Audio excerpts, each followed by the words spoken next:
Okay, here I've pounded down some of the pork tenderloin and I've made it nice and flat. I've seasoned it with chicken bouillon and table grind black pepper. Here I have a mixture of flour. So this is oat fiber, some white pepper, some arrowroot that's in here, as well as a little bit of chicken bouillon is in here. I have one beaten egg spread about the platter, and then here I have some dehydrated keto bread that I turned into panko. So I'm trying to test to see if this actually makes a good panko. So here's hoping.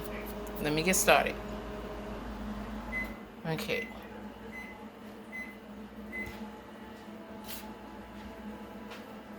Cover this in flour. Shake off the excess.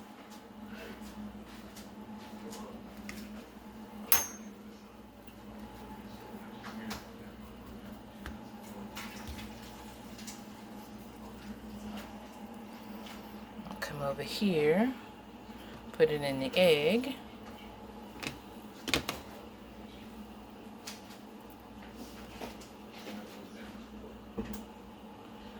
And then bring it over to the panko.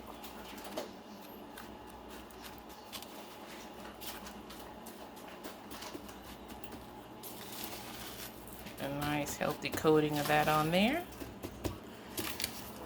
And I have heating up in a shallow pan 1 cup of oil.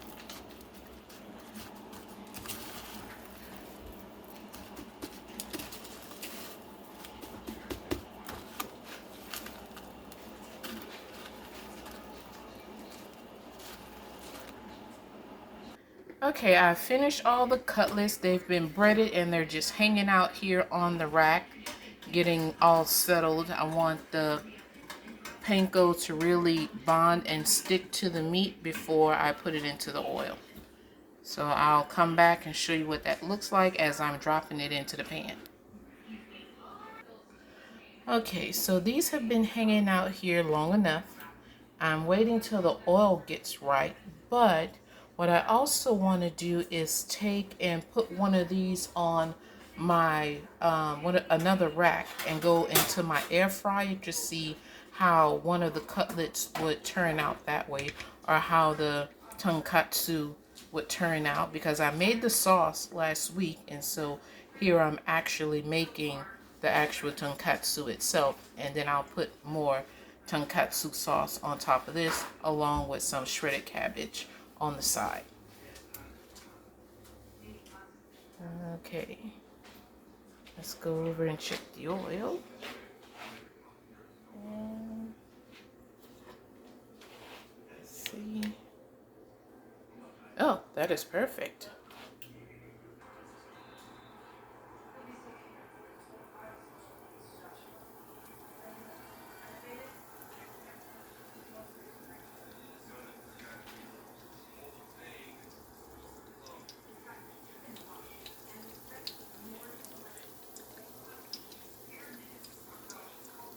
Everything is sizzling up nicely. Here's hoping. Okay, let's go ahead and flip one of these over. Oh, that's all nice and golden brown. I want these to be a little bit darker, so I'll probably fry them on the other side one more time. Oh, that is looking beautiful, right guys? Okay. Okay, so far so good.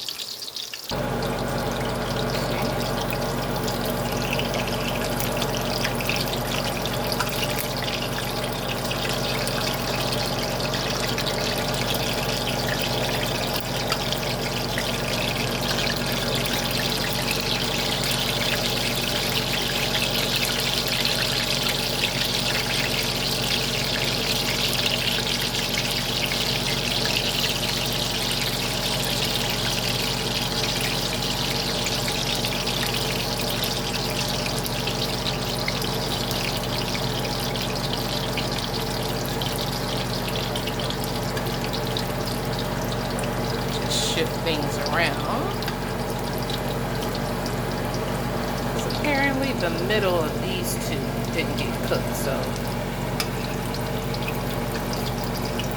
I'll shift this one over to the most shallowest part of the pan and actually turn those back over and let them fry when we have some of the most oil, which is on that side. Alright. Sorry if you guys didn't hear me. I had the fan on because my alarm went off. Started building up a little bit too much heat in the house. So like I was saying, I had to switch the some of the cutlets around so they can cook better on the other side. But they're browning very, very nicely. And so I'll be back and I'll plate these. Okay, now here's the one that's in the air fryer. I'm gonna let this one finish up. I don't know how it's doing on the other side though. Let's see. About the same as what it's doing on top. We just have 3 more minutes to go, so I'll put that back in there. And what I may possibly do so it can brown some more is spray some olive oil on this and then turn it on the toaster setting so it can brown a little bit more on the top. But so far so good for that one. Alright, so everything is done. And so this is the fried tonkatsu. And this is the air fried tonkatsu. And you can definitely tell the difference in between it being fried in oil and the air fried. And I even sprayed, I'm gonna wait till my machine stops dropping ice. I even sprayed this one with some olive oil and put it on toast. And this is about as brown as I trust it without, because I didn't want it to burn. But you all can, you know, keep toasting it if you want to get it browner. And then I have some shredded cabbage, and I just put some Japanese mayo on here with some sesame seeds and table grind black pepper. And that's what I did on this one as well. So they both came out pretty good. Alright guys, I'll get you this recipe as soon as I'm done eating. Sayonara.